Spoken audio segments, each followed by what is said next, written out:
Hey, good evening, everyone, and happy Thursday from a swamp, otherwise known as Triangle, Virginia. I am Jay Z, along with Mr. Soriano, Good this evening. evening, and on the evening where we celebrate and remember the greatest Met of all time. We had quite the game, apropos, I guess, between the Yankees and the Mets this evening, which we'll be getting into very shortly. But out of respect, as I don't know, I like to think I'm somewhat respectful person. The greatest Met of all time passed yesterday, and we have one of the greatest Met fans of all time that co-hosts this show. So I told Matt I'd give him some time to talk about and reflect on the career of Tom Seaver. Well, I appreciate it. Uh, I like to show up at funerals, although unlike people we know, if you know what I mean. But for uh, the whole thing with Tom Seaver is sad on a number of levels. First of all, if you've ever known anybody who has dementia, it's just a terrible thing, regardless of what form it comes in. But to really understand, I think what Seaver meant to the Mets, and again, he's before my time. I think it's a different generation of Mets fans. You have to understand baseball in New York or really in the country in the 1950s and even the 1940s. Baseball wasn't in California yet. It was really didn't go really. I don't think any further than St. Louis. And there was three big teams in New York: the Dodgers, the Yankees, and the Giants. And so when the Giants and the Dodgers went to California, it really left a big void that the Mets tried to fill, and a lot of those fans from those teams went flocking to the Mets. But from 1962, really until 1969, the Mets were perpetual losers. Losing not just 100, but well into the 100s of games, um, and really not fielding not only not much of a team, but they just didn't have any kind of fundamentals whatsoever. I think it was somewhat of a necessary gimmick, if you will, to get Casey Stengel to be their first manager, give him a little bit of gravitas. But Seaver comes up in 1967. He's Rookie of the Year, and he immediately gives him credibility. And that 1969 Miracle Mets team, nobody really gave him a chance. They beat, heavily favored Baltimore in 5 games. Led uh, basically, on guys like Tom Seaver, um, and Cleon Jones, and some of the older names from the '69 team. We talked about in the past, Nolan Ryan being on that team. Universally, the guys that are still alive talk about Gil Hodges being, an integral part of what really kept them together. But if you look at what Tom Seaver did in his career, it's kind of superhuman, especially compared to what pitchers do today. He pitched in 656 games. He had 311 wins and only 205 losses. ERA of 286, 231 complete games, which I think it's safe to say that right now the best pitcher of our era is Jacob DeGrom, and if in his career he has 20 complete games, that would be miraculous. 61 shutouts, one save in his career, and in 656 games, the guy only gave up 380 home runs, which I think is also pretty amazing, and 3,640 strikeouts, 3 Cy Youngs, Rookie of the Year. He pitched a no hitter with the Reds once he got traded. He came back to the Mets in '83. He spent 2 years with the White Sox.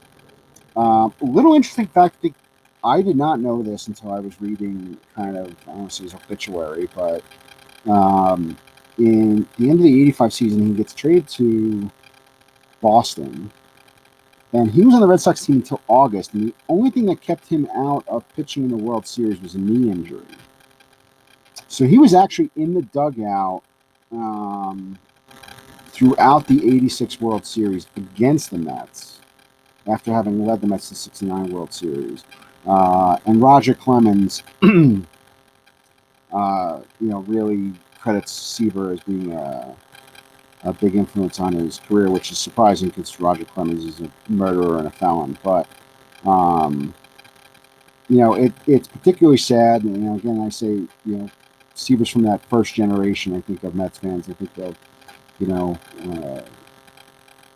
my father was 20 years old when the Mets were born, so to speak. And so it's really kind of his generation of the Mets.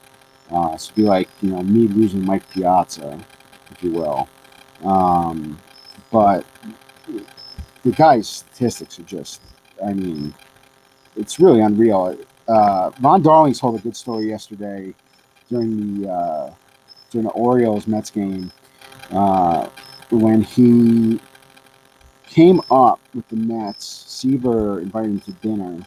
He was over at Tom Seaver's house, and he was in his study waiting to go to dinner. He's looking at the Cy Young Awards and whatnot. And there was a bureau up against the wall, and two of the drawers were open, and you could just see all these baseballs, used baseballs in there. And he didn't want to pry, but he said later at night, after they had a couple bottles of wine, he asked Seaver, like, what's this big dresser full of baseballs? And just very casually, Tom Seaver said, "Oh, that's just all the shutouts." Just imagine just to have enough game balls to fill a dresser. It's just pretty extraordinary. And the guy retired, and think about, to me it sounds like a dream come true. But the guy retired to a vineyard in California, where he grew up, and just tended to his grapes until he couldn't physically do it anymore. And the only sad part, I think, out of the whole story, obviously aside from what he went through physically, is last year, the beginning of this season, the Mets renamed the stadium address 41 Cedar Way, but there were plans for a really big monument out by where the Apple is. They had commissioned a statue for Seaver, and he's going to be too ill to see it anyway, but it just would have been nice to be able to get that up before he passed. So, definitely a sad time during a tough baseball season already. Yeah, no, it's been just one thing after another. I would say, we could talk about just at the end there. Can you check your mic placement? I'm getting some feedback on your end, I think. I don't know if it's by the computer or what have you. Is that better? Much.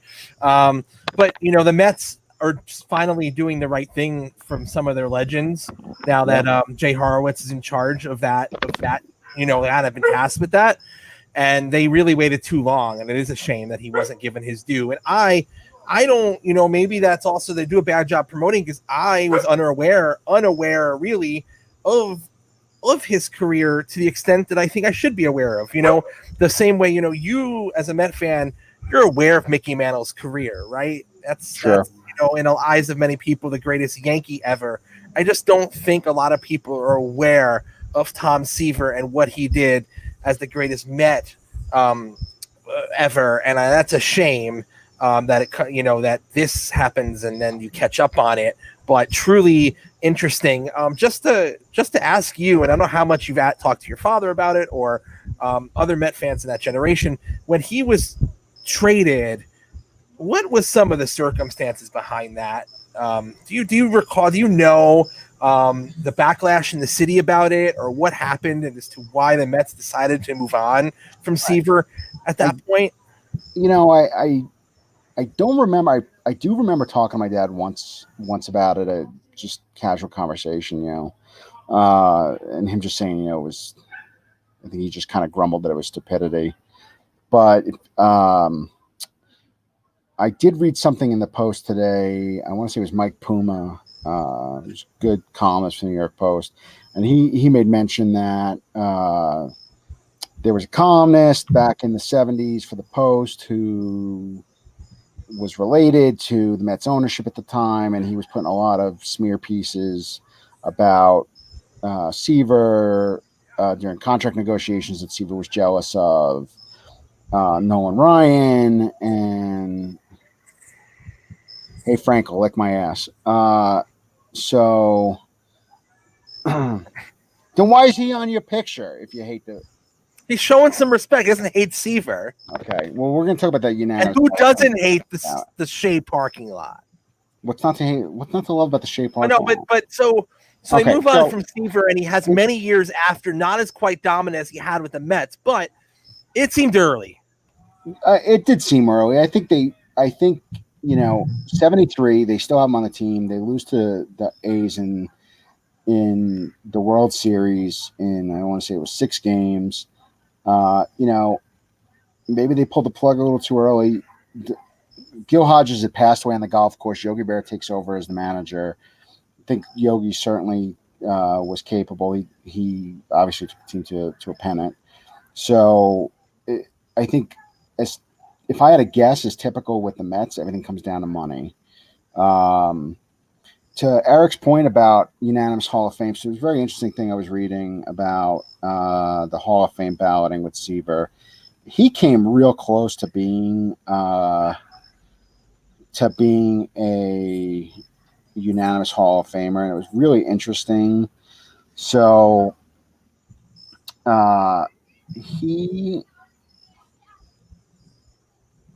he made it. I want to see. I read it today. It was really interesting, and I was looking for the article, but I must have missed it. So basically, there was 5 ballots that didn't vote for him. 3 of them were returned blank, totally blank, no votes altogether. One of them, the voter was in the hospital with open heart surgery, and he didn't see Seaver's name. Otherwise, he would have voted for him. Interesting. And the other guy is just had a rule that he never voted for first time. Listen, and that goes back, and we can have a whole show on the baseball writers and their pompous, arrogant fools. Derek Jeter should not been the first. Mariano Rivera. I'm getting all messed up. Mariano Rivera should have been unanimous, but never should have been the first unanimous player. Never should have been the first. There's no excuse for what the baseball writers do, and it's a shame, and it's not how we should be doing the Hall of Fame. Well, again, you look at Ken Griffey. He should have been unanimous. I mean, yeah. But we can go back. We can go back further than that. I mean, it's just a shame that's what they do. We don't vote for first time players. Give me a freaking break. Eric Frankel, what's your problem with Citi Field? You said you don't like the smell of the Shea parking lot. It's like a world-class stadium. I mean, I hate to sound like a homer with this, but it really is just a fantastic ballpark. It is. No, we've agreed. We've talked about that. Yeah, there's not a bad seat in the house. Do you not like the smell of sausage and peppers, or is that what it is? So let me ask. We need to have Mr. Frankel on the air one day. We should, and we can talk about the 2 seasons I played Little League baseball with him on the White Sox. Me and Eric have another mutual friend off the show in common that we'll have to discuss too. I have a question for you. Following now, I'm trying not to listen. It's 9:15 out here on the East Coast. It's getting a little late. I'm outdoors. I don't want to wake up the entire neighborhood that I just moved into, but. I don't Clearly, think the neighbors are asleep. Listen, clearly, I'm not a happy camper this evening. But do you believe that Tom here, that Tom Terrific had a pull in this game tonight? Like, well, they were playing at 41 Seaver Way, and it was. I just think the Yankees suck.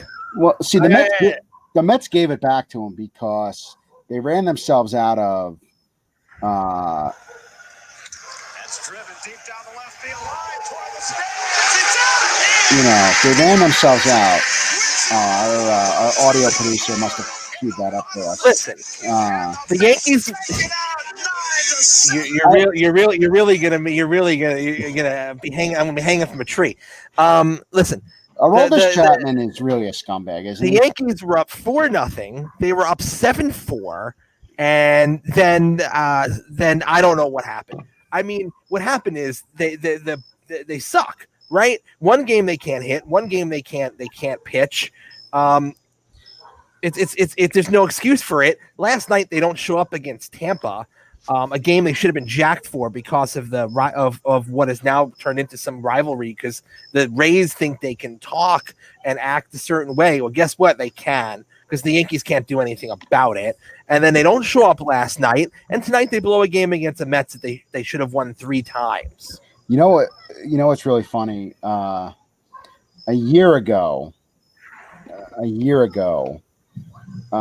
everybody was laughing how stupid Brody outfoxed Cashman for Marcus Stroman. Cashman outfoxes Cashman. So, do you think Stroman opts out if he's on a 21-17 team? No. Right. So the guy's just sitting there twiddling his thumbs, and you guys, I don't know how you didn't go after Zach Wheeler. Wait, listen. Two trading deadlines in a row. Both years you need pitching. You need something. You're not the best team. You've just got beat. You're getting beat by the Rays every game. You're injured. You're hurt all over the place, and you need arms. And you mean to tell me that Brian Cashman can't go get a pitcher 2 years in a row? I just was trying to scroll through here to find something, and there's an article that literally he's complaining because other GMs are demanding too much. Who the fuck do you think you are? Why should you get a freebie? You're going to have to give up something. And before, too bad Seth's not on this because I was talking to Seth, 2 days ago, the morning of the deadline, and I said, no more prospect hugging. You need to make some moves. At some point, you've got to make some moves. You can only stockpile these overhyped prospects so long before you have to get a known quantity. Well, the Mets, let's not go back last year. Let's go back 2 years ago when the Mets were talking about maybe they'll move Matz, maybe they'll move Wheeler. Thor was like pie in the sky, right? So the Mets said, okay, how about Andujar? Not going to happen, right? We're talking about the Mets on WFAN. We're not talking about the real Mets. But you're not going to get Andujar. You can't touch – we've got Aaron Judge. He's the greatest thing since sliced bread. You can't touch anybody. We'll give you right. I think you wanted to give us like Brett Gardner with his gigantic head. Not even. It was probably God knows someone that isn't going to make it. That isn't you even on the wouldn't even radar. give up Gary Sanchez at that point. The Yankees. Well, at that point, you probably didn't want to, but the Yankees are known for overhyping their prospects to begin with. But overhyped or not, you're going to have to give someone up someone to get something. That's the way it works, Brian Cashman. And now you're the Chamberlain. Now you're the bonehead of the week. He is our third bonehead of the week. He is in the same category as Mike Milbury. And who the hell was the bonehead of the week last week? But Cashman, you are now our third bonehead of the week. You've made very distinct company with Mike Milbury. This is pathetic. You don't go out and improve your team. You're supposed to be favored to win it all. The Flyers have tied up the Islanders 4-4 with 8 to go, and my intern just handed me a note. Diamond Dan says the Yankees are done. He's not wrong. I think they are. They're lifeless. Not only do they lack talent right now, they lack drive and passion. And let me tell you, Brian Cashman, he's been in that role, 25 years since we were God. Yeah. So it's time for a change. It's time for regime change, but he's a lifer. He has no worry about his job, and the owners perpetuate that. So he's not going anywhere, right? He's not going anywhere. But I don't even blame Aaron Boone. Aaron Boone's a puppet. Most managers are now. Whatever the computer says, like you type in a thing, what do I do now? The computer tells you what to do and you do it. So every time Aaron Boone makes a bad call, pitcher, bullpen, something on the field that doesn't work, it's not Aaron Boone. It's like the theory, the book, and the computer, right? The binder that everyone had, but it used to be a joke, but now it's true. Managers are just, they don't even make the lineup anymore. They spit in a thing, it comes out, the the analytic team tells them who to play, and they play those guys. They have to do that now. So I don't even blame Aaron Boone. The players like him. He has good on-field presence. He backs them up. I don't even blame Aaron Boone. But I blame Brian Cashman. I'm going to say that Luis Rojas doesn't do that shit. They all do it. Don't even. I don't think he does. That's why Buck Showalter doesn't have a job. Because Buck Showalter won't do it, and Buck Showalter tells teams he won't do it, and they won't hire him. I love Buck Showalter. I think Luis Rojas is like an old school Dominican foreign coach. You know who should have a job? You know who I'd love to support the Yankees? Ozzie Guillen. You know, this day and age, Ozzie Guillen won't get a job. Yeah, because he's a psychopath. Right. He won't get a job. There's no chance. But the Yankees need to grow their hair out a little bit, grow some facial hair, get some hair on their schwanz, and fucking, you know. Last night told me all I need to know about this team. Told me all I need to know about the team. Well, last night was worse because division rival. The night after the benches cleared, the Rays were talking crap. They had a swagger. You're supposed to go out and shut it down. They don't. Tonight I just fold the cards here. 3 and 4. JD hits it out to center field. Hicks giving ground to the warning front. Dead center in City Field, no less. Come here. As my dog barks at it. See, Hank knows he's frustrated. Hank, come here. As we're outside in the humidity. But you know why Chapman deserved that home run? Why he deserved to get that loss? Because he's a fucking piece of shit. JD Davis, who has done nothing wrong in his life, he's like fucking Gomer Pyle. He nails JD Davis right on the hip bone last week. Hank, while the Yankees were up, no less. And JD just shoved it up his ass. You know what Chapman is? He's a Bowie. He beat his wife. He throws at players. He's more worried about throwing hands. And I didn't really want to go after him the other night for throwing high to Tampa because I thought they deserved it. But at this point, Chapman doesn't have any more goodwill with me. He doesn't. He is the wife beating Diaz. I think Diaz gets beat by his wife. It's possible the way he plays, you know. It's possible. Who's the guy on the Red Sox whose wife threatened to divorce him if he doesn't get guys out? Some guy I never heard of, but it was really funny.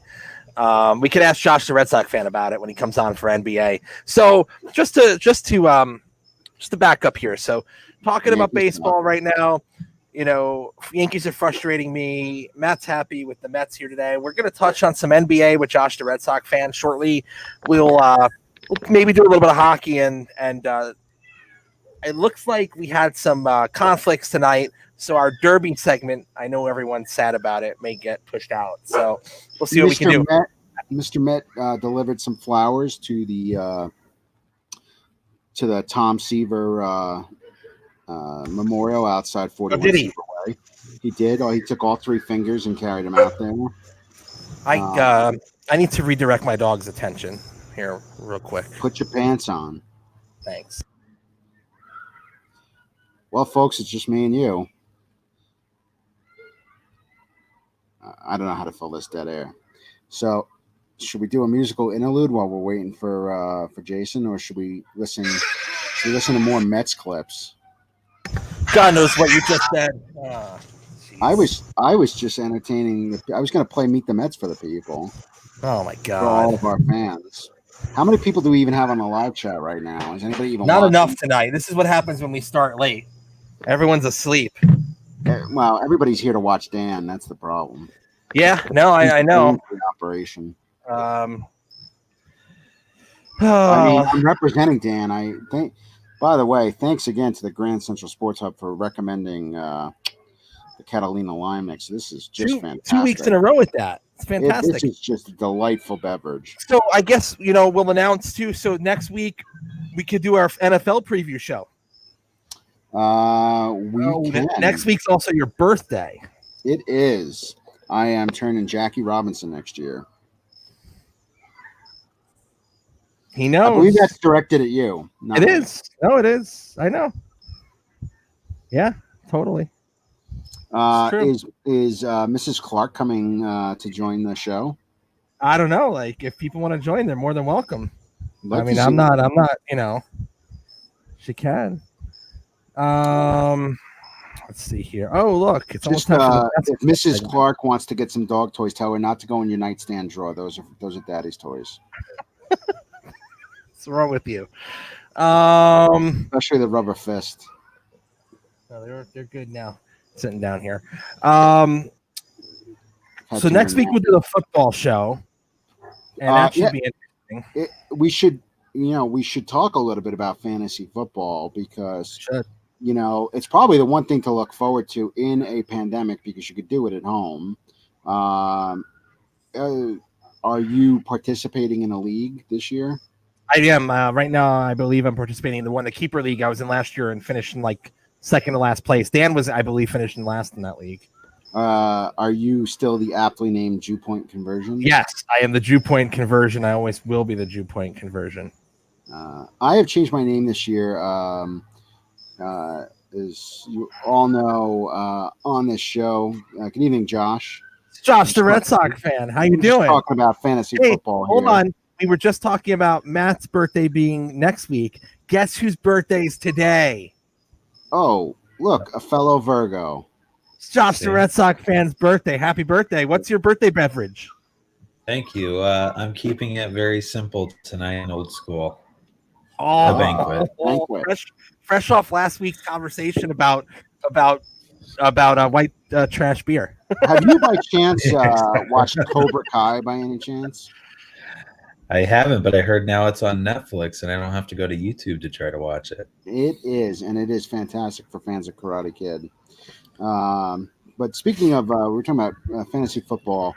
I have reinvented my team. It is purely a dedication to the greatest running back in football history, Orenthal James Simpson. That's what he drinks tonight. Orenthal James Simpson, number 32. The winning team in my league this year will be OJ Cuts left. So hide your children. We're coming for that $1,000 grand prize. The juice is loose. The juice is loose. There's so many good. There's a whole website. I don't know if you sent it to me, Matt, or whoever sent it, of OJ fantasy football team names. It's fantastic. Actually, it really is. We're gonna do a whole show. He gives good advice. He knows his shit. He does. I mean, I have Twitter alerts for him. Yeah, he's fantastic. I mean, he loves Saquon Barkley. He loves Saquon. He Hello, Twitter world. Josh, before we get into basketball though, with the football coming up here, what do you think your Broncos are going to do this year? You know what? I actually think they finally might make a little bit of ground. I know basically since Peyton Manning left the house, it's just gone just really bad downhill. So I'm hoping for at least 8-8. I think that's realistic. That would be a step in the right direction and could set them up for the next few years. Young quarterback, young team. I think 8-8 is pretty realistic for this season, and I'd be happy with that. And realistic, I think it might actually end up being like 7-6 once you include all the COVID forfeits. So yeah, I'm curious on how that's going to go. But let's say they play a full season. You're saying 8-8. Honestly, for the Giants, I don't think they're going to be 500 this year yet. They're still working through a roster that's not very talented. I just want to see fundamentally sound football with the guys they have and discipline. I love Joe Judge so far. 9-7 for the New York Football Giants. That would be I would go streaking at 9-7. I would. I mean, 9-7 wins. 9-7 wins the division, Matt. And I'm going to say 8-8 for the Jets, goddamn Jets. Which for them would be disappointing. It will be, especially since little Timmy Brady has taken his Uggs down to Tampa. Yeah. And the Buffalo Bills are now the class of the AFC East, as they were when Mr. Orenthal James Simpson was their lead running back. So that's a little teaser for next week's show. Full-on NFL preview show next week. It should be a blast. But, I think at this point I've done enough bitching about the Yankees. Matt's done enough positive talk about the Mets. Are we going to have the Bills Mafia on next week? And if not, are you going to be throwing the dogs on folding tables? Actually, funny enough, this table I'm using right now is a folding table. So Light It it on survived the fire. tornado. we could do something like something comes off the deck, it hits through the table. I don't know. Like anything's possible. Anything's possible. So I guess we can touch on, and it'll be only fair to, because it's been a few weeks since we've really dove into where the NBA's at, and what better guy to bring in than Josh, the Red Sox fan. So I'm looking at today's games, Josh. It looks like we had a close one with the Raptors and the Celtics this evening, and then the Clippers and Nuggets just got started. Yeah, so tonight, Celtics had a chance to go up 3-0 against the Raptors, which is kind of a shock that the Raptors have kind of laid down that much. But tonight, Raptors kind of saved their postseason hopes with a last half-second three-pointer. So now they're kind of back in the series, and I think we could have a really good, probably 6-game series ahead of us. But I still don't see the Raptors probably getting 3 more in 4 games against the Celtics. So good series so far, but definitely the Celtics have the edge so far. And this is what we pretty much predicted, right? We said the Celtics were strong in the East. I don't know if you had them going to the Eastern Conference Final or someone did, right? I did. Yeah, I have them against the Bucks, but the Bucks have looked horrible. So you might be looking at like a Celtics Heat Eastern Conference Finals and the ultimate betting world championship right there, to have the Heat and the Celtics potentially come out of the East. Could be some money to be earned there. And they had a Bucks down 2-0 to the Heat right now, losing yesterday 116-114. The Rockets pulled it off. Boy, did they need every bit of the series to do it against the Thunder. Dan was sweating. Too bad he's not available tonight, but Diamond Dan was sweating, profusely sweating over this series. What happened? Is this bad news for the Rockets going forward, or was this just a tough matchup? I think it was a tough matchup because you've got basically Oklahoma City knows Russell Westbrook. They knew him. They obviously have some insight on James Harden, Chris Paul, just coming from the Rockets. So it was going to be a tough series. I called it for 7 even before we got back to the restart. So it kind of played out the way I thought. The only thing I would say, though, is the last 2 to 3 games of that series, the Rockets, they definitely were slacking. And I think that Oklahoma City had them figured out, and it was super close. Honestly, James Harden was choking bad in Game 7 like he normally does in big games. I'm an ASU guy. I love him, but he chokes when it matters.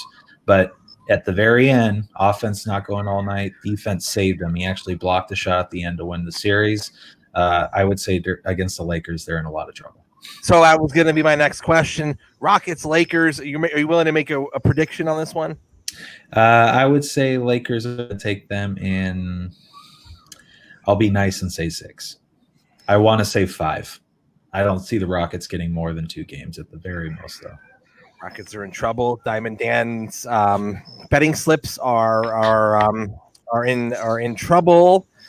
Shall we say? I guess we'll get an update next week and see how it goes.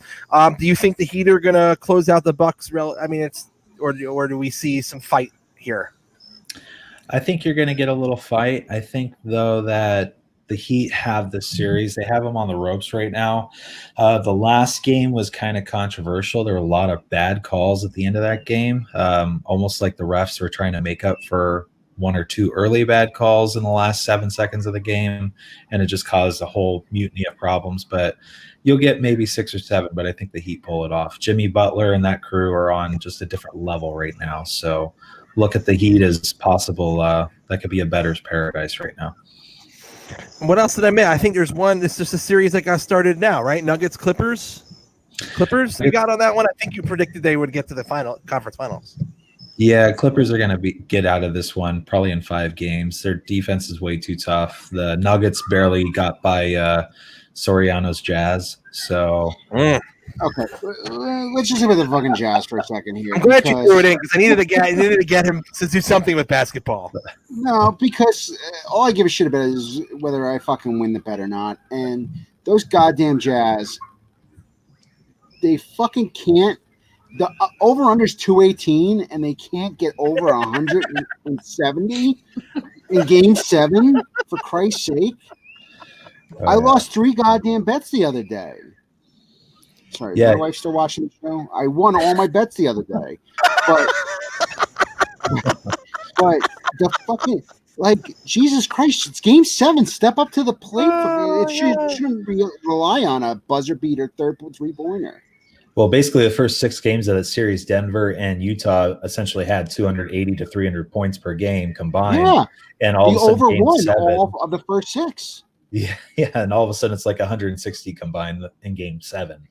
Yeah, and because the over kept hitting, and I did good the game before, I rolled it all into Game 7, and the Miller family can suck it. I hope they take the team somewhere else. I just want them to give their nickname back to New Orleans. Yeah, okay, Tara. Everything, all the minor league teams here have to end in double Z because of the damn Jazz, because the Millers owned everything.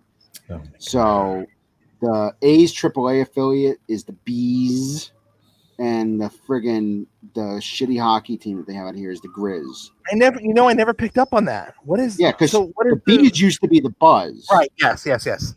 From Major League 3, by the way. Wait, what's the reasoning behind it? It's the Jazz, the Bees, right?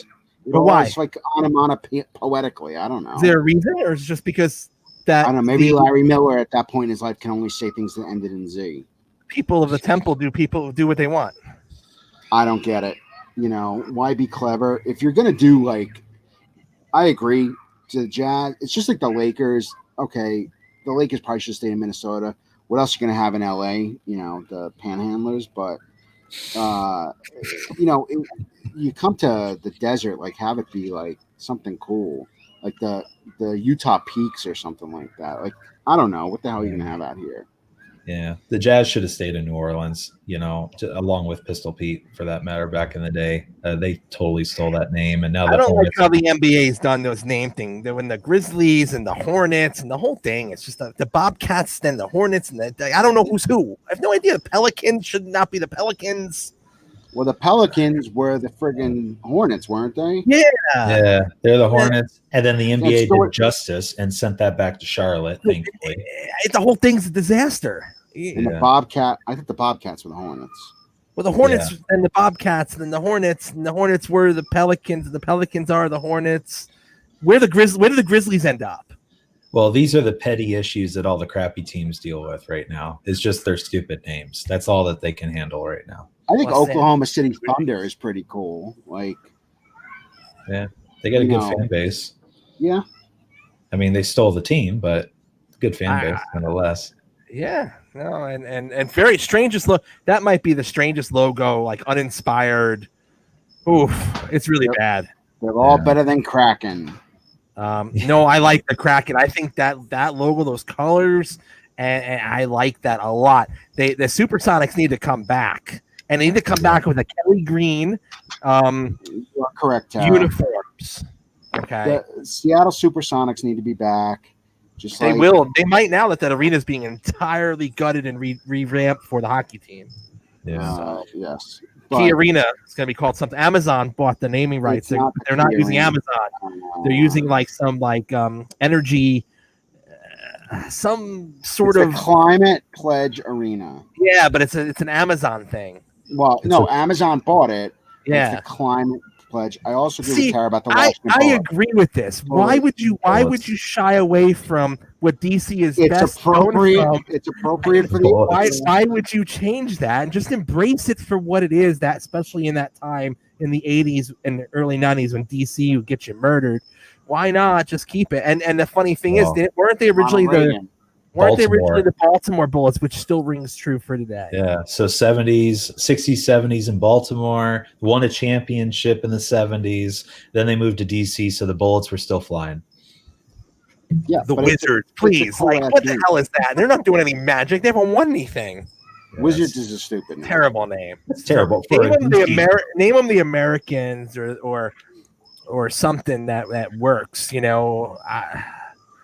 freaking Wizards. What the hell is that? Name them the Americans and you steal the Globetrotter uniform. All the other DC teams are aptly named, or go and use the Senators' name for them if you want.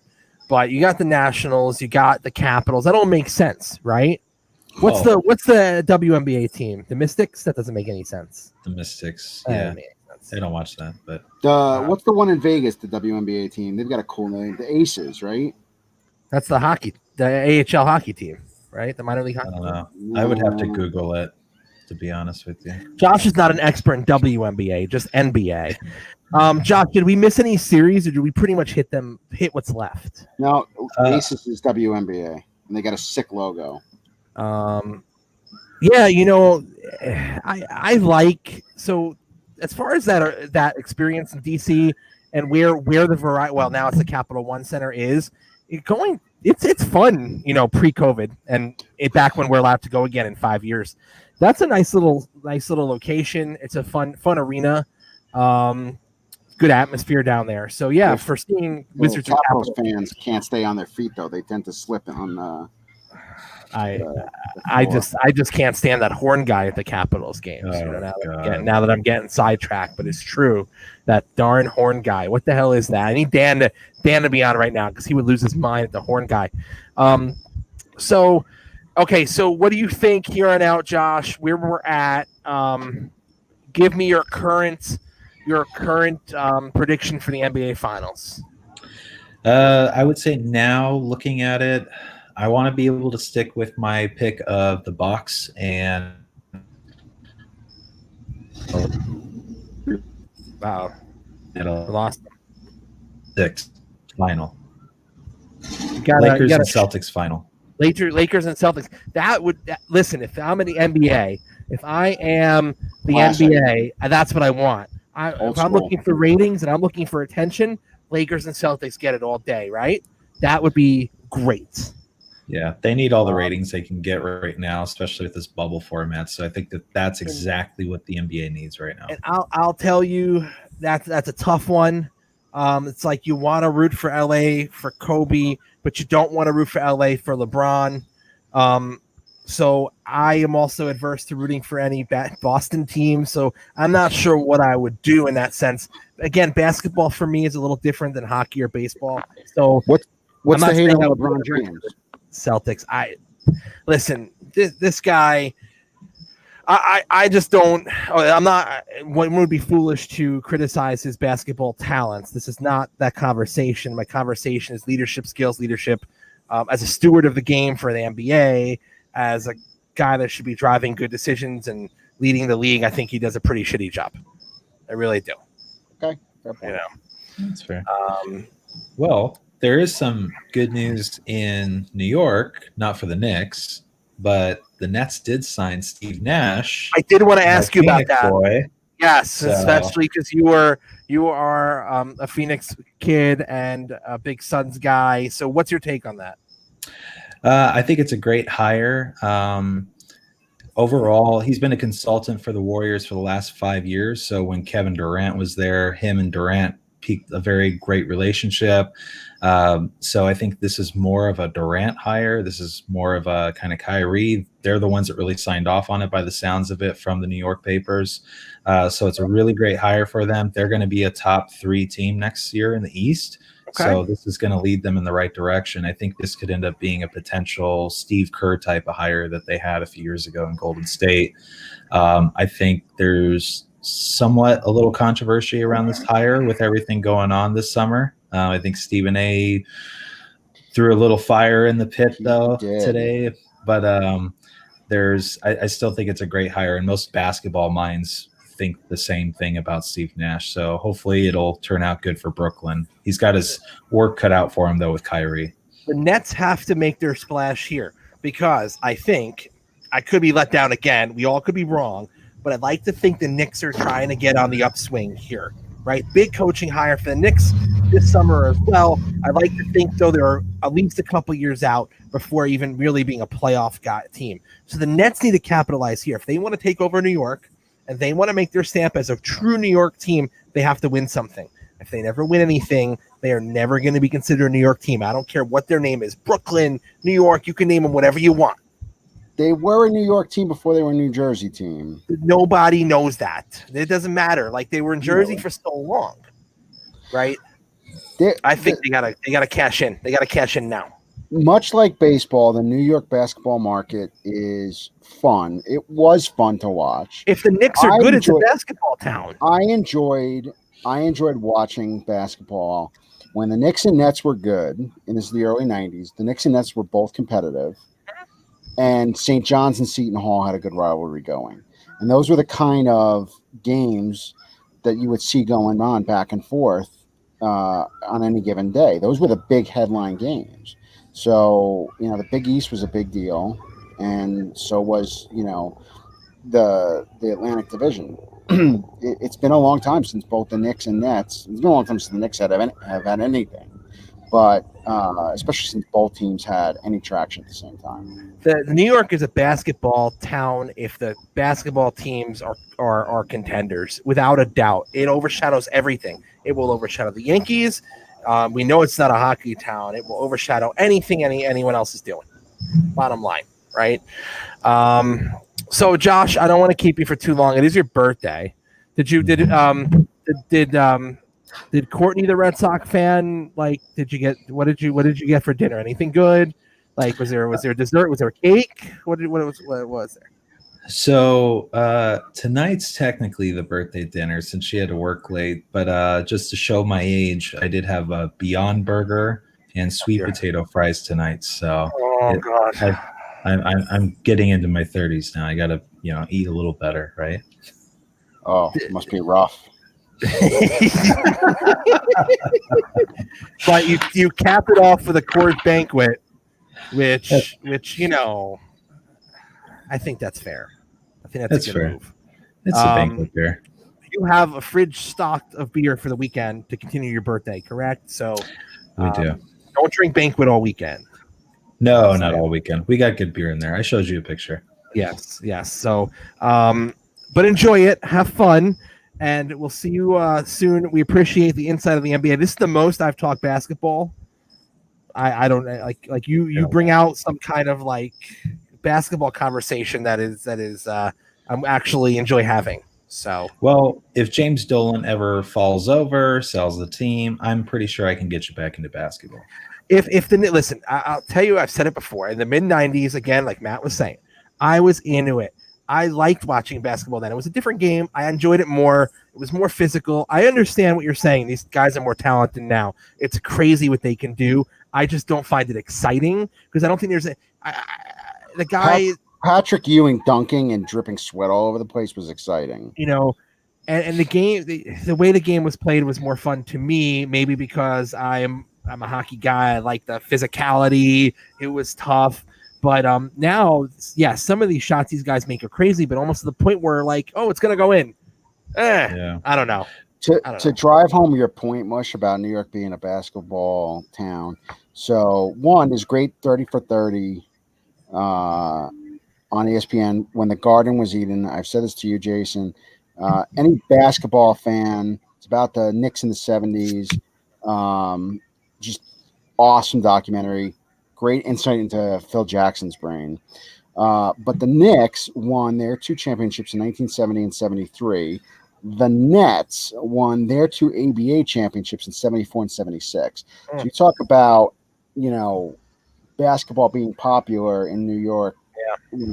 The Nets were on Long Island, but in the New York metro area in the 1970s, you had, 3/4 of a decade where you had 2 big popular championship teams.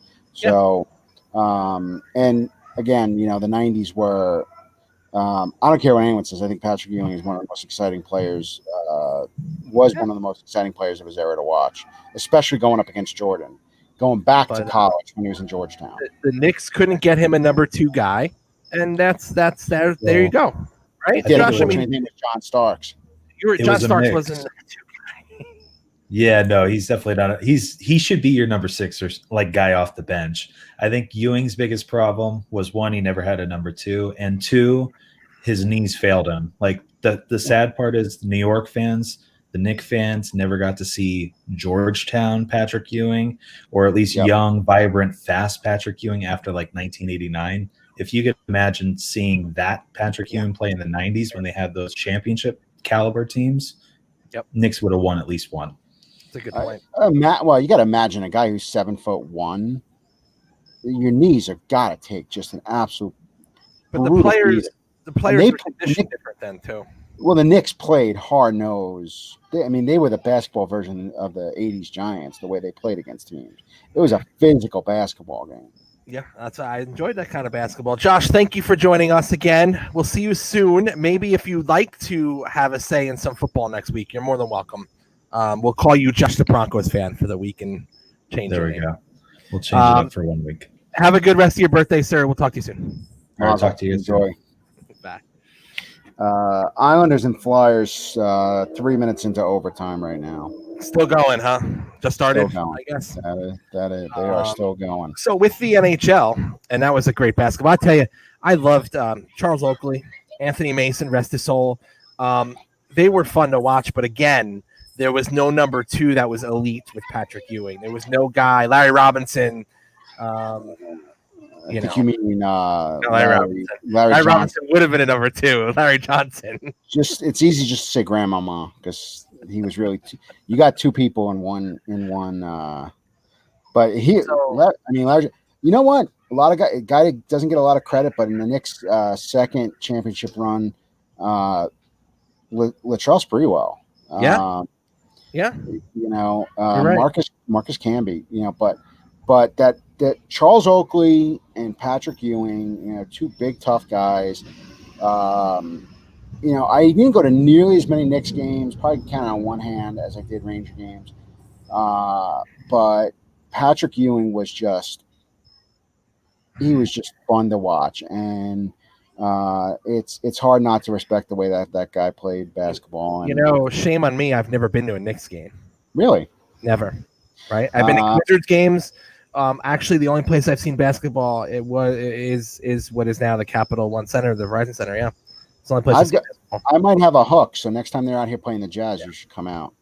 Absolutely, but I think MSG and a good Knicks game would be a lot of fun. The Jazz are a good team. I mean, we can go to the Viv, and it's a nice arena. And again, like you said, if it's a good team, even all the better. So we pivot to the sport on ice that is currently going on. Like you just mentioned, the Islanders and Flyers, but where we currently stand with hockey, and as we move closer to the conference finals, right, the Lightning dispatched the Bruins. That is the only series currently over in the second round. So the Lightning, in 5 games, took care of the Bruins. It wasn't much of a contest, was it? I mean, Boston had nothing for them. No, Boston. I don't think Boston really got all their mojo back from the regular season. Chara is. You talk about big guys whose knees fail them. Chara, I think, he wants to keep playing. He wants to keep playing in Boston. Tara, I believe they have a Shake Shack there now. Do they? They just did a full renovation of the arena, and it honestly, it's gorgeous. The last time I was there actually was the Billy Joel concert. So it has been a while. But yeah, I think Chara, if he gets, I knew where she was going with it. That's cute. I knew there was a story. They even serve booze there. So with the alcohol content, like 3.2. Is that they didn't get rid of that law, right? No, we now have full strength beer. No more having to take a flask with you to places. The Zion curtain's gone too, right? It is. Wow, it is. It's amazing. There's some nuances with how, like, bar tables, like basically kids can't eat in the bar area, right? So. And so now we're off on a tangent again. I love it. That's great. Thanks, Terry. Great. No, it's these are important things. If you're going to go to Utah, you need to know the alcohol laws. So you can go. It used to be no matter what you were having right at the bar, you have to order food, correct? And now it Still depends what. Well, it depends, isn't it? If it's classified as a bar, you don't have to. Isn't that correct? That's correct. That is correct. Like the Break by your house, right? That's a bar. The Break is a bar, by the way. The Break, South Jordan, Utah, fantastic sports bar. Nachos are fantastic. Nachos are fantastic. Just great drinks, a good atmosphere. It is the only bar in South Jordan, Utah that owns the only bar license in South Jordan, Utah. So see what goes on down there. Yeah. And even during the day, I cannot take my child and sit on the outdoor patio and watch, college football on a Saturday and have a plate of nachos with my child because of the differences in law. So there's bars and there's restaurants. So, in case you think we talk too much about New York restaurants and food or Chicago, today is our Utah episode. Yeah, I love Utah. I love the food there, and now the beer. Actually, the local breweries that get served. That a lot of the bars have the local stuff. It's very tasty. It's just the alcohol content was low on the beer. So, and they have remedied that, especially for the local brewers, and they've increased the amount of tasting rooms, and you can go to breweries.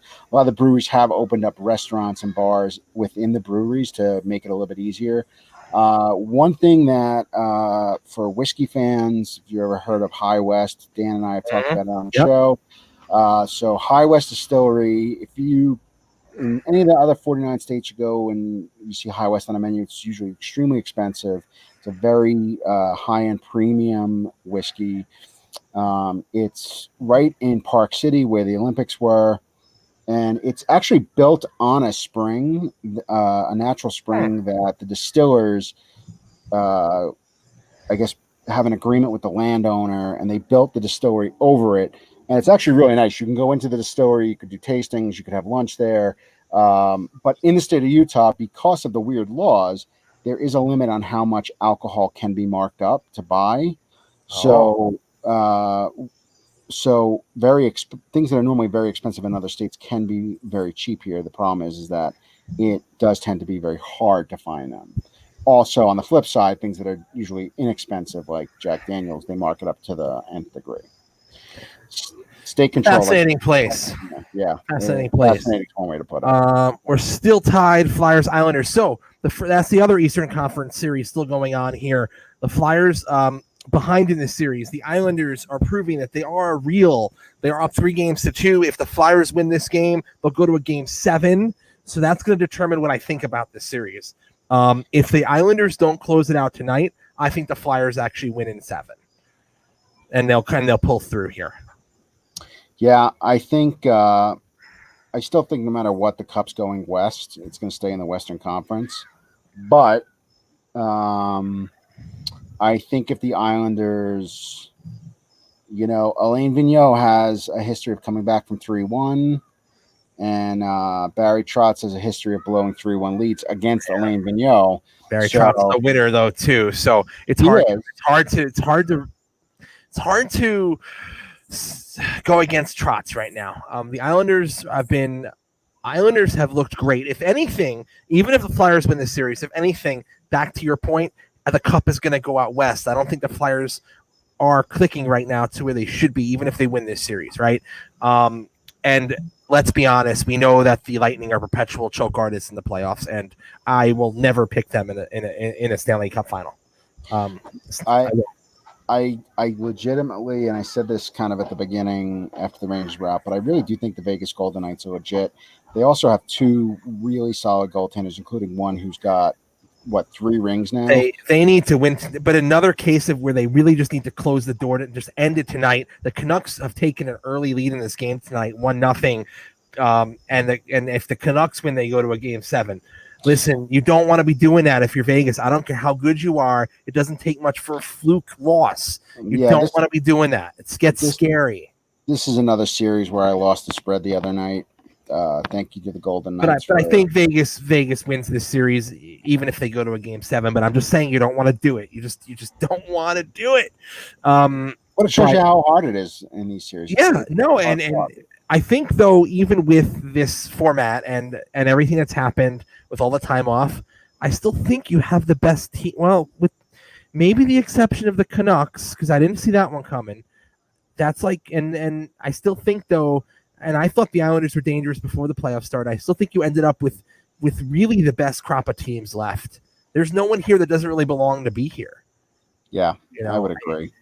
So there is one series that we know is in a game 7 with the Stars and the Avalanche tomorrow, and what a heck of a series that is. And I'll tell you, going into it, I thought, I don't care what the seedings say, 2-3, I thought the Avalanche would crush Dallas in this series, and Dallas has shown they are for real. I still think Dallas pulled it out. You think that? I think the Avalanche still pull it out. I do think, though, with the goaltending issues for Colorado, backup goalies, defense is not strong. That leaves himself open to some problems in this series. They have shown they're susceptible to some bad games. They are. But I think in the end they pull it out. So, but the question for you is, well, we'll have to revisit this next week, when this all goes. I like to think that Vegas and Colorado are the best 2 teams out of the teams left. That's what I think. I would agree with that. But I think Dallas has got some mojo. And I think Vegas is the best all-around team. They have the goaltending and better defense than Colorado. Yeah, they just have a shitbag for a coach. Well, we don't need to. It may all work out, the whole coaching change. I didn't agree with it at the time, but maybe the GM knew something we didn't know. He didn't get hired by the Devils. No, he didn't. Well, there was they wanted him. Apparently, he's going to go to Seattle. Gallant's going to go to Seattle. He's going to do another team. And Laviolette, God knows where he ends up. Someone will be lucky to get him, for sure. But he's going to go to Washington. He might. I don't know why he would want to, because he's a great. That's the division he should be in. That is where he, like when he was the coach of the Flyers, and they're going to be on the downward spiral. No, you know who's going to be in the downward spiral? The Penguins. That team, that is a bubble burster here. They're going to start. That window is closing rapidly for Pittsburgh. Rapidly. So we'll see where we're at. Tonight, after tonight's games, we'll have a clearer picture, and then after tomorrow, we should even have a better, clearer picture. But I think we've hit all the major sports that are in play. So I suppose we could finish up with our favorite segment. Now we have 2 start bench cuts tonight, so kind of a quickie. There's a lot of controversy on this on the Facebook. There is. So I teased one out, and I guess we could start with that one. Is Swintle watching? If you're watching, Brian, poke your little head out of your hole. And, I'm gonna dive into the comments here in a minute. Brian's very passionate about his nuts and balls. By the way, and I can't quite tell you on air why. He has a new nickname, and he's put it on his Facebook, so I think it's fair. It's not like a secret, but Blind's Twinkle is Blind's Twinkle is if we refer to Brian. Blind's Twinkle. Okay, we'll have to take that one off to the side. We'll take this backstage. But just so you know, it's Blind's Twinkle. So I will just say here, Eric, we can talk NASCAR. I just didn't think anyone gave a shit except for me. This week is the throwback weekend in Darlington. I love it.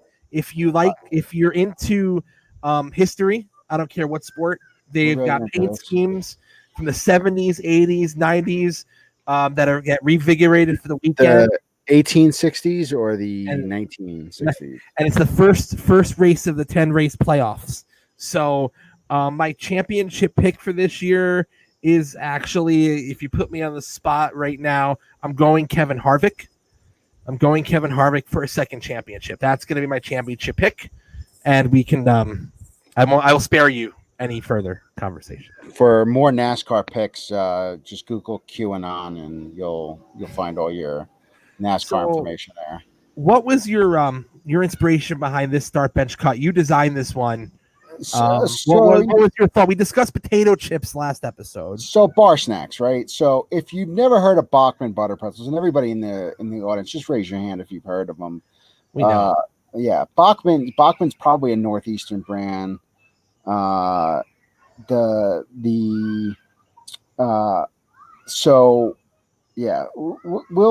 to kind of walk this back a little bit. So we started with beer, and one of my memories as a kid was sitting on the stoop in Brooklyn at my grandparents.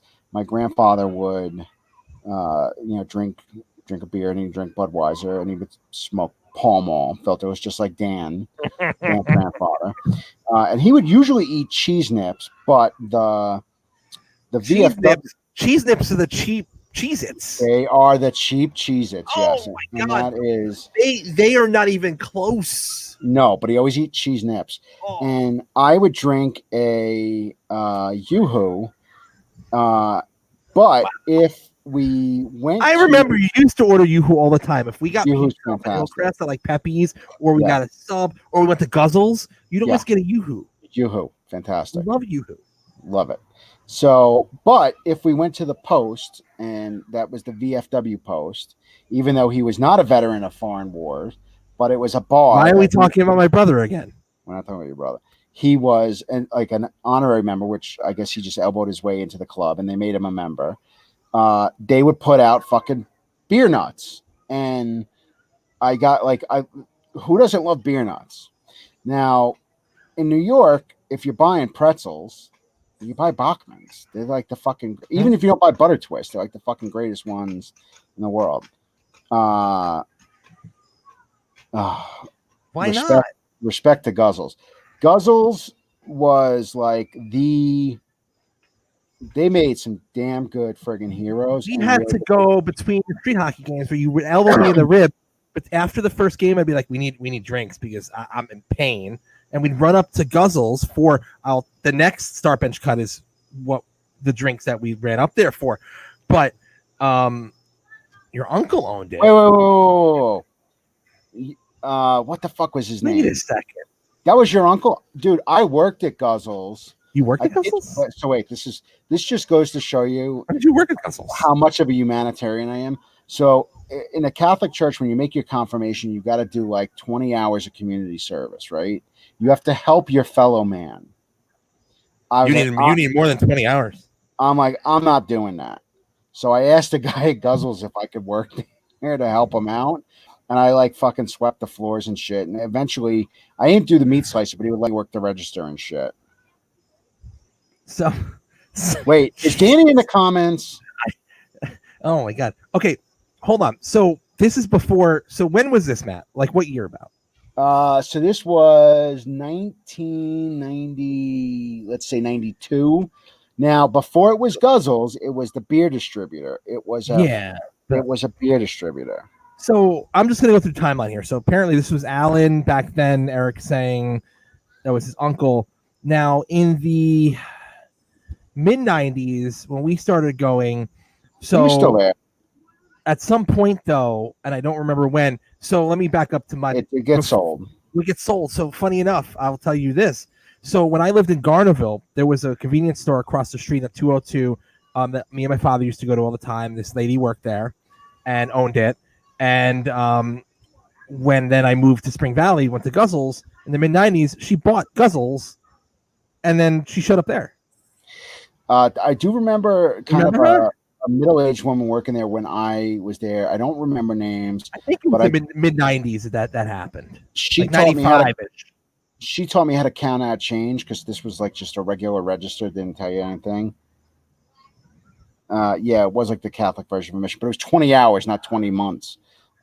This could be this whole like I wasn't gonna go like work at a soup kitchen or do anything like that. Like there was no way I was interacting with people out of generosity. So no, even but sitting at Guzzles and like ringing people up and watching people like play that Keno game, whatever it was, all day. I don't remember that they had Keno back then. Keno lottery. There was something they played. I want to say the TV screen, and it looked like Keno. I never worked the lottery machine, but I did sell cigarettes. And I never worked the slicer. This is just amazing. This is just mentioning Guzzles, and now we've having a whole. I know nobody cares about this, and I know there's like literally me, you, and Eric are the only three people that care about this, and maybe if Reinstein would get on the show, he would. But I know nobody cares. But this is my therapy. I've got other Guzzle stories that are for backstage that we'll have to bring Eric backstage to discuss. You actually, wow. But yeah, Guzzles, great place. So, yeah, if you bought pretzels in New York, you bought Bachman's. So I'm not a pretzels person, right? Actually, the only pretzels we had in my house growing up was the rolled gold sticks. I don't really like in the those pretzels. Yeah. I don't really like the pretzels unless it's literally the only time I had pretzels is when it's the pretzel corner guy in the city, the hot pretzels, right? Chocolate Soft pretzels, right? That's it. I don't do these pretzels, so I automatically I knew what I was cutting. I'm not saying they're bad, they're not awful. I'm just not into pretzels. So when it comes to the cheese balls, there's cheese. Wow. Yeah, I do. Yes. There's people that like cheese doodles, and there's like people that like what's the other ones? The cheese puffs, the fucking yes. So there's three different things. So the cheese balls are not like the cheese puffs, and they're not like cheese doodles at all. Number one, they come in a canister, which is just cool because you slice your finger open. Their consistency is and texture is different than cheese puffs. And they're also the exact circumference and size of your fucking throat. So if you don't get it right, you choke to death. And don't like choking on balls. Nobody likes choking on balls. No. So this was one tough for me. I would start beer nuts all day long. Beer nuts are awesome. They're just different. They've got skin on them. They've got a little salt and sweetness to them. They're not just for beer. And apparently they go good with cigarettes. I have not tried them with cigarettes. I have tried them with cigars, and they go great with cigars. Good bar snack. Really good. If I had a bar, if we owned a bar, beer nuts everywhere. Right? Beer nuts. They're easy. They're not dirty. Like the problem with cheese balls is you don't eat those in public, right? You eat cheese balls on your living room, and then you still have to wipe your hands before you touch the remote because it's fucking cakes on everything, right? But I love the cheese balls. The flavor's great. The cheese is great. I like them. I would have to probably cut cheese balls only because it's like a once in a while snack, and not the Utz ones that come in the gigantic barrel. You got to get planters. And yes, we're saying balls a lot right now, but we are. And nuts. We're saying balls and nuts a lot. Yes. So just deal with it. That's the segment. But I still start. I'm exactly opposite. I start cheese balls and I bench beer nuts. Just to comment on Heather Rosales, I am Danny Zabransky's favorite person. Yes. I am like the other big brother he never had, and he'd be if he was on the show right now, he would tell you that. He would. He does. He sends me text messages almost every day telling me. I don't want to know what that looks like. Yeah, he loves me. So Eric wants to cut beer nuts.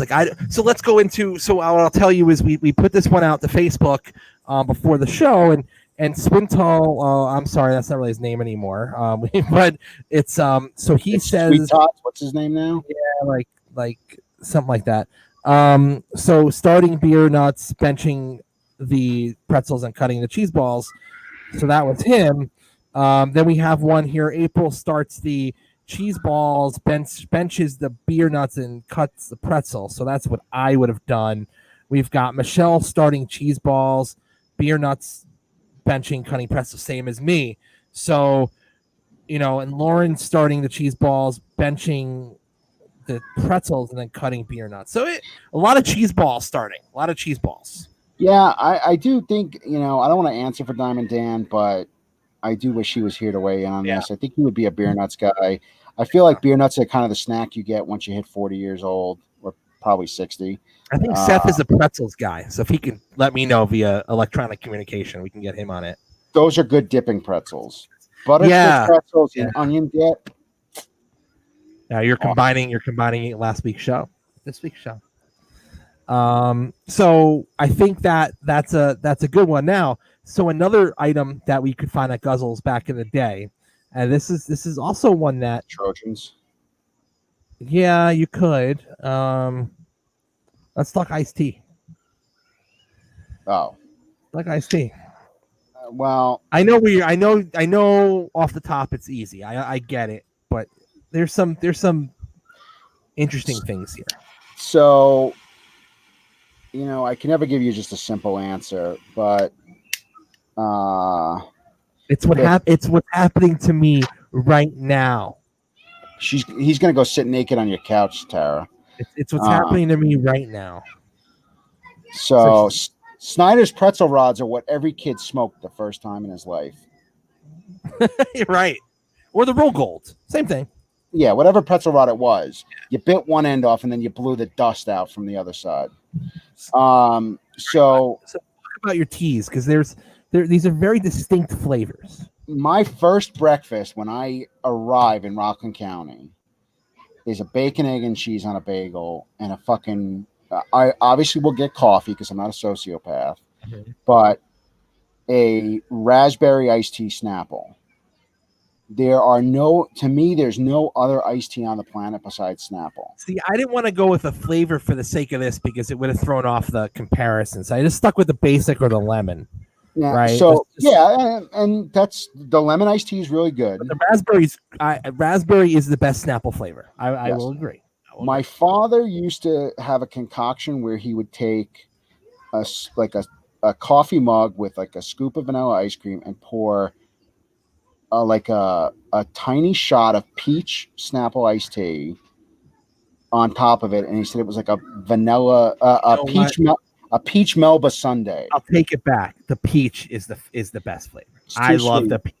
Too peach sweet. Is better. You think? I don't know. Yeah. Peach actually, if it was diet peach iced tea, he would pour just a little bit on it. If you're just talking pure tea flavor, just the tea flavor best of Snapple, and in the glass bottle, which is so hard to find now, and I think you can only find it in the New York metro area in glass. I really do. There were so many broken glass bottles at the intersection of Fletcher Court and Rockland Lane. God knows how that happened. I have no idea. Nobody was throwing them. Somebody, you know what? I want to say that they came from the back seat of a Buick, not from the front seat of a Buick. But yes, they came flying out of a Buick. But and that's another conversation. What we've done with that, what has happened when that Buick was rolling is another conversation for another podcast. We're gonna have to do some other podcast one day. We'll have to do first cars. Each of our first cars. Yeah. Mine, yours, and Dan's. And we know what yours was. Oh yeah. Yes. I would say. Okay. So best tea flavor, Snapple, no doubt. I'm not disputing it. It is just the king of the kings. But I will tell you this: refreshing for some reason. Like right now, it's 100 degrees, humidity, God knows what. I really, really enjoyed the brisk.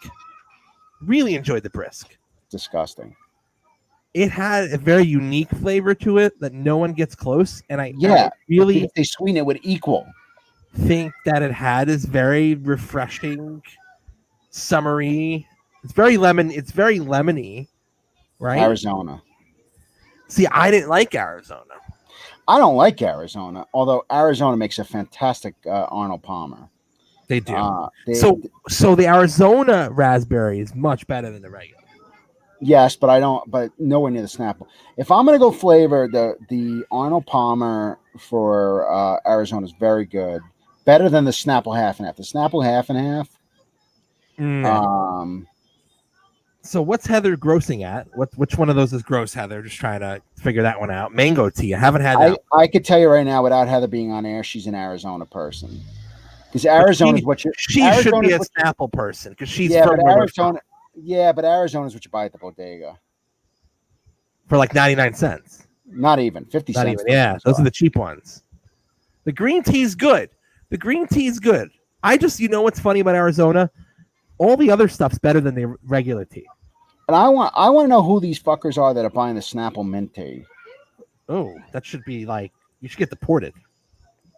The brisk. Okay. Okay. So I'm the only one who likes the brisk. Sarah, Heather's working her way back into my heart. I could tell. But so is Heather? So she didn't answer the question though. Is Heather a Snapple person or an Arizona person? That's what I need to know. I'm pretty sure I could see her, back in the day with her Newports in Arizona, walking out of the bodega with a Newport, probably with a ham, egg, and cheese, not a bacon, egg, and cheese. No, but she's probably knew the bodega guy, and the bodega guy gave her cigarettes when she was 14. It depends if Heather was keeping kosher or not. Then she wasn't having bacon or ham. Heather never kept kosher. You kept more kosher than Heather did. When I was strawberry. That's not iced tea. It's juice. You might as well buy those 10-cent juice things from that. That's like getting the grape Arizona. That's not iced tea. Snapple apple, the original Snapple. Oh wow! Never smoke Newports. She didn't watch the show last week when we were talking about Newports, and she doesn't keep kosher. Okay, whatever it was. Marlboro Lights. Sorry. You know. Bodega guy gave me. Okay, you know what? I'm not that far off. Heather's the kind of girl that goes to a company retreat and then throws up on the hotel room floor. Oh God.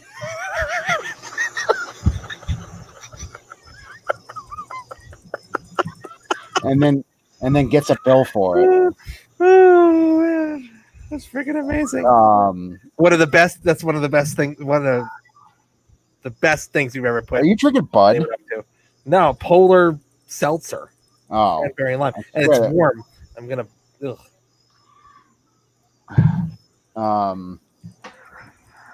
Arizona's what you get from.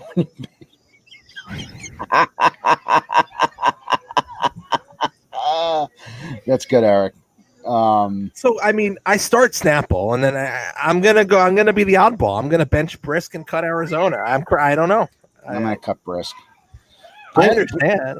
Brisk is that's airport iced tea. I haven't seen it in a while, or maybe I don't buy iced tea often anymore. But I love iced tea. Love iced tea. There's like certain constants in this world. I could tell you right now that in my brother's refrigerator there is a pitcher of the powdered iced tea, and he will fill that shit up. Yes, at least twice a day. If we're being fair here, what? That did happen. That's in front of an entire auditorium. That's like 100, like 200 people. I sent Mike Parkinson an inappropriate email thinking it was for a flight attendant when my first month at JetBlue. So, and then he walked out of his office and was like, "Hi, how are you?" I think that was for somebody else. So, but the things you do. Flyers and Islanders are still tied at 4. So let me ask. So what the?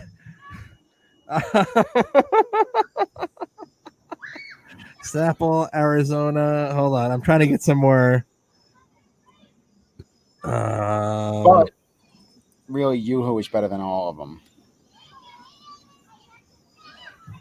That's so funny. Oh goodness gracious! I don't know. I'm lost now. Where were we? God, Guzzles. Guzzles was great. Guzzles was wonderful.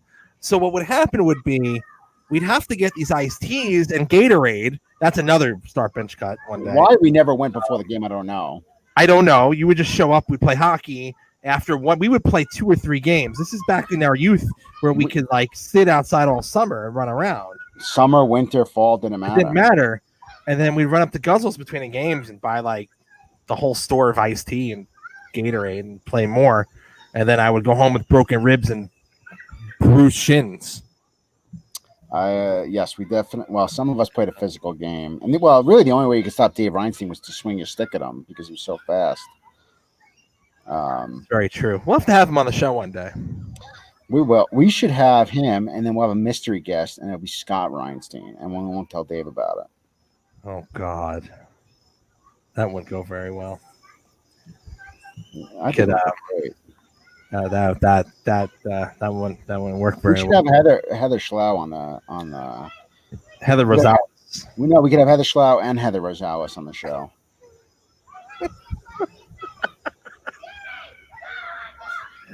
Oh goodness. Well, I guess this game's still in overtime, so I suppose if we end overtime, is it going to a second overtime or is it over 4-4?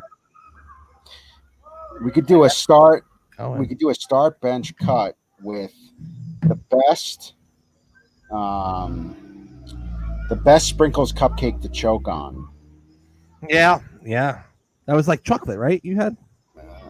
It was a fake Hostess. Just know that if you have to use the restroom, if you think you have to use the restroom, you should do it before trying to inhale an entire cupcake in one bite like a snake. Okay, in all fairness, if you're on 2 edibles and you think you can't find a bathroom, you have a mulligan to just piss in your pants. Goodness gracious. 2 edibles is a lot. So, I don't know about you, But I guess I'm going to try to watch the rest of the hockey game. Still 4-4, end of the first overtime. I have to say goodnight to my daughter because that's You she's should do that. You're good. She's knocking on the window. God knows what my kids are doing right now, unsupervised. Well, Tara said that all the toys are sprawled out on the living room floor, and I think she means. Wait a second. Hostess Entenmann's Little Debbie. What about Tasty Cake? No, that's trash. Little Debbie's bullshit. Entenmann's all day long. Fucking king. Anybody who knows the comic Sebastian Maniscalco does a whole routine on having cake in your house just in case fucking company comes over. That was such a thing where we're from. Like there was always Entenmann's in the house, but I will say that we always had. My grandmother liked to pick up the donut variety pack. That was always in the house. There was often a pound cake or something else, but that donut variety pack was always in the house. Crumb cake. And yeah, we would have the crumb cake. That would be there too.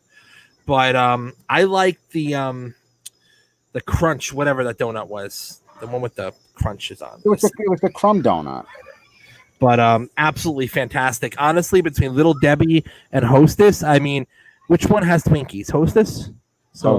Hostess. Little Debbie's like a fucking knockoff. Plus, they had that annoying prick Rich Little as the goddamn spokesman. Right. But which fat? You lived near the Entenmann's factory? Oh my god. Yeah. Amazing. Yeah, you know, I think so. Heather, if my memory serves me, you live near Glen Oaks. And I think I recall vaguely when my uncle lived in that area, him bringing Entenmann's a lot. But, you know, Jesus Christ, people parking in front of my house, they're blasting their music like this is fucking Fordham Road. So you got to have coffee cake and Entenmann's coffee cake, you know, it's after dinner on the weekends or company might be coming over. You throw out a pot of coffee, you throw out the coffee cake. Or if it's who wants coffee? Anyone want coffee? Who wants coffee? If it's a special occasion, you go to the bakery. Maybe somebody from New Jersey's coming. They stop at B&W and get the 10-pound coffee cake. So, Josephine, you want to come say hello? Come here. So Seth says, I love you. Hi, JoJo. Uncle Mush says goodnight. Here, say goodnight, Uncle Mush. Good night, Uncle Mush. Good night, JoJo.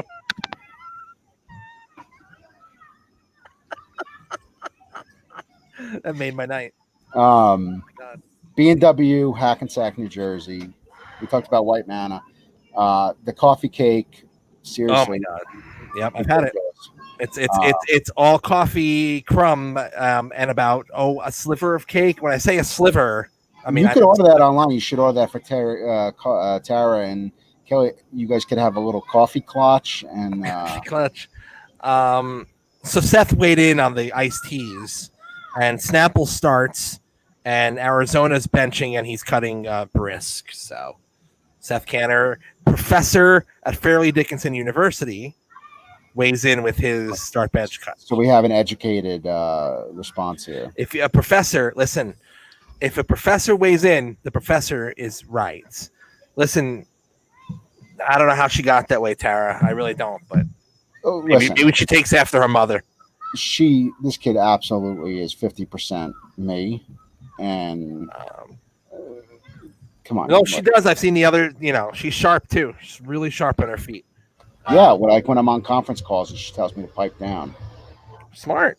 You can't, you interrupt her day. So next week, again, NFL preview.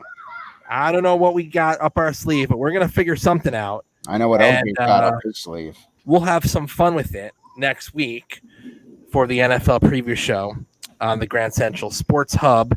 In between then and now, enjoy what it is you like to enjoy. Watch some playoff hockey. Watch some playoff basketball. Kentucky Derby this weekend. Dan would be so mad if we don't talk about it. Dan was busy tonight. We were unable to get his picks. But real quick before we close, What's your pick? Tis the Law all day long. Tis the Law is gonna just run away with this. As far as value bets, I'm on quite the losing streak with my bookie. I'm gonna have to fucking hide. Tara's gonna have to make up the other guest room for me because, I'm gonna be enlarged to this guy soon enough. But we are. It's gonna be a Tis the Law. New York State shining bright for its pride. Tis the Law, winning the Derby, and then 3 weeks later we'll have the Preakness, and that should put the final jewel in the Triple Crown. There you have it. Tis the Law is the pick, and for my I'll go with my expertise for my NASCAR pick this weekend. I'm going to go with Chase Elliott to win in Darlington and to lock himself into the second round of the playoffs.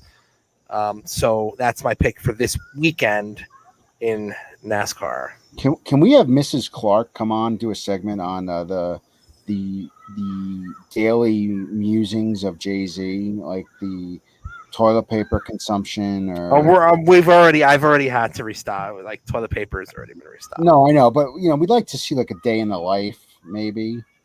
I mean, I know. My days aren't very exciting right now. It's not like I'm going to work or anything. You don't answer my phone calls. I know. I didn't answer yours yesterday. You hit the fucking button on me. Did I? I don't think I did. You did, you motherfucker. Jesus. All right. Well, let's watch that rest of the hockey game. Enjoy it. We'll see what happens. So next week we'll be doing NFL, and I don't know. It'll be a disaster, I'm sure. Any final parting words, or are you out of words? Congratulations to progeny of Mets greatness, Patrick Mahomes, for getting engaged the day he got his Super Bowl ring. I give all the credit to him playing catch with Mike Piazza during his youth for his success in football.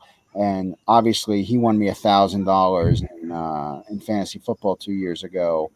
So he's a favorite of mine, especially when he wears his father's Mets jersey on the field. So congrats to Pat Mahomes. And football is, just a week away.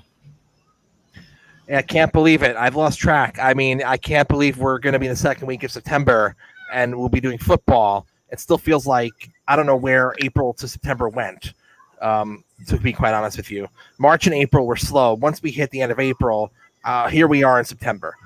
I don't know how we got here, but we're here and we've all survived. So let's enjoy some fucking football next week. Okay. All right. Well, I don't have anything else. Enjoy your week. We'll see you next week for the NFL preview show on the Grand Central Sports Hub. Good night, everybody. Good Shabbos.